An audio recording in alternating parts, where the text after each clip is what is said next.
कि 1 दिसंबर 2021 को ही ये सरकार को माननीय चीफ जस्टिस रवि रंजन जी ने बता दिया था कि ये असंवैधानिक है, रूल नंबर 4 और 7 असंवैधानिक है, ये आगे जाकर के रद्द होगा। इसलिए इससे इस नियोजन नीति के तहत कोई भी परीक्षा, कोई भी फॉर्म न भराया जाए। उसके बावजूद भी हमारा समय बर्बाद किया गया और ऑर्डर नंबर 63 में यह स्पष्ट उल्लेख है कि सभी नियुक्ति इस नियोजन नीति से जितने भी प्रक्रिया, लगभग 15 नियुक्ति है, जिसमें पीजीटी है, आपका जो एक उत्पाद सिपाही है, जूनियर इंजीनियर है, लैब असिस्टेंट है, ऐसे कुछ जो ये रिम्स का नर्स का ऐसे लगभग 15 नियुक्ति है। सभी नियुक्ति रद्द हो गई है। ये ऑर्डर नंबर 63 है। उसके बावजूद भी जेएसएससी का चेयरमैन सुधीर त्रिपाठी ने, जो बार बार छात्रों को मूर्ख बनाया जाता है, उसी का फिर से एक नया सगुफा रेट्रोफिट ला रहा है। हम कहना चाहते हैं, बार बार छात्रों को मूर्ख बनाया जाता है नए नए शब्दों के माध्यम से।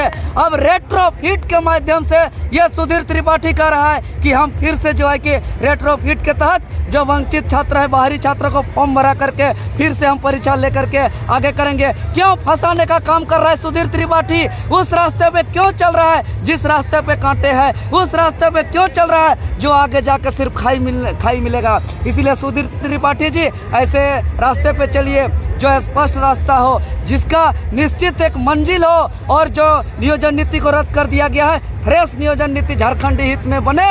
एक तत्काल 10 दिन के अंदर एक कमेटी बनाया जाए जिसमें 5 प्रमंडल के छात्र शामिल हो, चाहे कोल्हान प्रमंडल हो, पलामू प्रमंडल हो, उत्तरी छोटा नागपुर प्रमंडल हो, दक्षिणी छोटा नागपुर प्रमंडल हो, चाहे जितने भी प्रमंडल है, सभी प्रमंडल के छात्र प्रतिनिधि मंडल के पास एक बैठिए और स्पष्ट नियोजन नीति हो। झारखंड का एक सत्र में सिर्फ नियोजन नीति पे बहस हो, क्योंकि इससे बड़ा समस्या नहीं है। आज देख रहे हैं हमारे सरकारी स्कूल में गरीब किसान मजदूर के छात्र पढ़ते हैं, जो खेत खलियान में काम करते हैं, जो लेबर कूली का काम करते हैं, जो खलासी ड्राइवर का काम करते हैं। किसका बच्चा पढ़ते हैं सरकारी स्कूल में?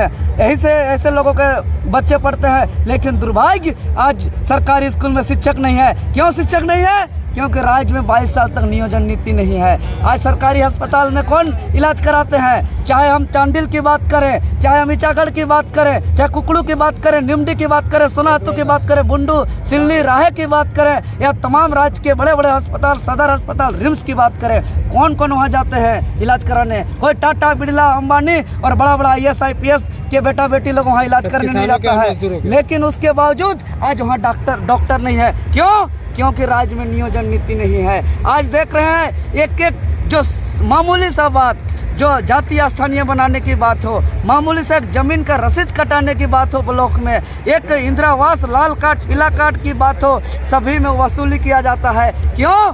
क्योंकि नियोजन नीति के अभाव में आज जो है कि ईमानदार कर्मचारी का चयन नहीं हो रहा है। और राज्य के तमाम ब्लॉक जो है कि 5000 का कंप्यूटर ऑपरेटर का गोद में रख दिया गया है। इसलिए कहीं का व्यक्ति का भी रहे, कोई भी जगह से कोई भी कास्ट का जाति स्थानीय बना लिया जा रहा है। ये झारखंड बहुत बर्बाद होने की स्थिति में जा रहा है। इसलिए हम लोग जो 21 तारीख को विधानसभा घेराव किया था और हमको रात में 1 बजे गिरफ्तार करके जो है कि दिन भर हमको बंद करने का काम किया है, ये सरकार आखिर कब तक जो है कि शोषण करेगा? ये दिन दहाड़े देख रहे हैं कि यही आपका ईचागढ़ से, यही सोनाहतू से, यही सिल्ली से अवैध तरीके से बिना नीलामी किया हुआ बालू उठाया जाता है। अवैध तरीके से जो है कि गाड़ी पे गाड़ी जो है कि बालू निकाला जाता है। अब बताइए महोदय कि कोई भी नदी घाट में नीलामी नहीं है और सरकारी बड़े बड़ा भवन, बड़ा बड़ा पुल, बड़ा बड़ा रोड का निर्माण हो रहा है। अर्थात तमाम बालू घाट से जो है कि यहाँ के DC,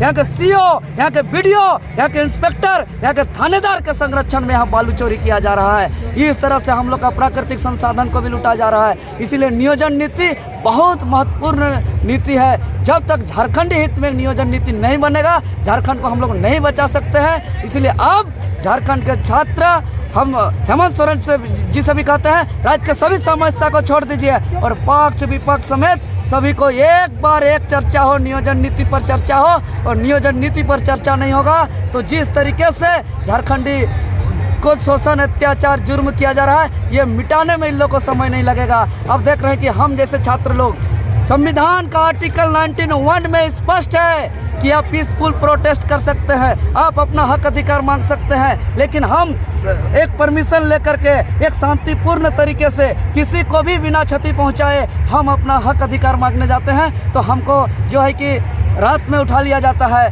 हम इस सरकार को कह देते हैं कि आप देवेंद्र नाथ महतो को रोक सकते हैं, आप गिरफ्तार करके टाइगर जयराम महतो को रख सकते हैं, लेकिन टाइगर जयराम महतो, देवेंद्र नाथ महतो का विचार झारखंड का हर छात्र पे घुस के दिलों में धड़क रहा है। आप जो है कि उसको रोक नहीं सकते हैं, जिसका जीता जागता उदाहरण 21 दिसंबर का विधानसभा घेराव में देखने को मिला। और एक कोई गिरफ्तार करना बड़ा बात नहीं है। जब बिरसा मुंडा जी आंदोलन कर रहे थे, उसको भी जंगल में सोए हुए के दौरान जो है कि गिरफ्तार कर लिया गया था। जब अंग्रेज का अंतिम किला उखाड़ा गया, भारत छोड़ो आंदोलन, अगस्त क्रांति जब चल रहा था देश के अंदर, तब पहला घंटा में जो है कि महात्मा गांधी को भी गिरफ्तार किया गया था। आप कोई व्यक्ति को गिरफ्तार कर सकते हैं, कोई विचार को गिरफ्तार नहीं कर सकते हैं। और ये विचार की लड़ाई है, ये झारखंड को बचाने की लड़ाई है, ये झारखंड को आने वाले भविष्य को बचाने की लड़ाई है। आज देख रहे हैं राज्य में किसान की स्थिति है। आज किसान को मजदूर बनाया जा रहा है, आज किसान को मजदूर बनाया जा रहा है। किसान के पास जमीन है, किसान के पास बाड़ी है, घोड़ा है, खेत है, लेकिन आज जो है इसको खेती नहीं करने दिया जा रहा है। आज उसको बाहर दिल्ली, मुंबई, कोलकाता, गोवा बाहर जगह जो है कि उसको मजदूरी करने दिया जा रहा है। और आप एक रिपोर्ट कहता है कि 10 लाख किसान अपना खेत, अपना बाड़ी, अपना घोड़ा छोड़ करके जो है कि जाते हैं किसान ये लेबर कूली करने के लिए, मजदूर करने के लिए। क्योंकि अब देख रहे हैं कि अभी धान हो गया है किसान का, लेकिन अब दुनिया का कोई भी ऐसा व्यापार हमको बता दीजिए कि जिस व्यापार में कि आज हम जो है कि कोई चीज़ बेचते हैं जिसका पैसा 6 महीना बाद मिलता है। ऐसा दुनिया का कोई विक्रेता नहीं होगा कि आज हम सामान बेचेंगे और 6 महीना बाद मिलेगा। अब बताइए, इसका लेम पैक्स में आज धान बेचते हैं, 6 महीना बाद पैसा मिलता है। अब बताइए कि आज मेरा बच्चा बीमार होगा, आज हमको दवा खरीदना है, आज मेरा बच्चा का पढ़ाई का सामान खरीदना है, 6 महीना बाद ये लोग पैसा देता है। और इसीलिए आज किसान किसानी छोड़ रहे हैं। किसान को फ्री में, मुफ्त में कुछ नहीं चाहिए। किसान मेहनती है, किसान मेहनत करते हैं। अब उसका खेत में 24 घंटा पानी दीजिए। अभी जो मई जून में धान लगा करके अभी नवंबर दिसंबर में जो धान काट रहे हैं, यही नवंबर दिसंबर में किसान को आज सिंचाई का उपलब्ध कराइए। गेहूं लगाने का काम करेंगे। गेहूं को जब अभी लगा करके फरवरी मार्च में जब गेहूं काटेंगे तो उसके बाद खीरा तरबूज लगाने का काम करेंगे।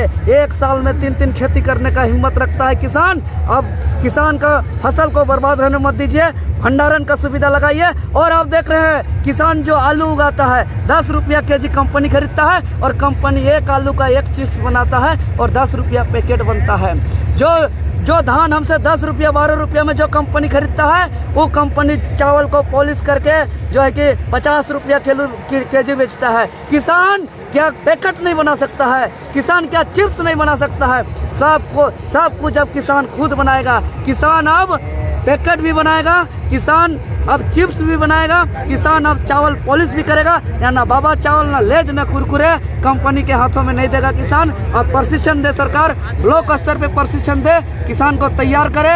अब किसान फिर कोई गरीबी नहीं रहेगा, सब किसान जो है कि अपना आत्मनिर्भर हो जाएगा। लेकिन अब साजिश के तहत अब शिक्षा से वंचित रख रहे हैं, अब स्वास्थ्य से वंचित रख रहे हैं, अब आर्थिक दृष्टि से मजबूत होने नहीं दे रहे हैं। कहे कि बोला गया है कि किसी को गुलाम बनाना है तो उसको आप जो है कि शिक्षा से वंचित कर दीजिए। और यही हथकंडा अपनाते हुए एक साजिश और षड्यंत्र के तहत जो है कि यहाँ के लोगों को, जो किसान मजदूर हैं, जो खेत खलिहान में काम करते हैं, जो जंगल झाड़ में काम करते हैं, जो लेबर खलासी का काम करते हैं, वैसे लोगों को आप जो है कि शिक्षा से वंचित करना चाहते हैं। अब उसको दर भटका के मारना चाहते हैं। लेकिन ये 22 साल का झारखंड, जो युवा झारखंड है, एक साजिश को समझ चुका है और अब बर्दाश्त नहीं करेगा।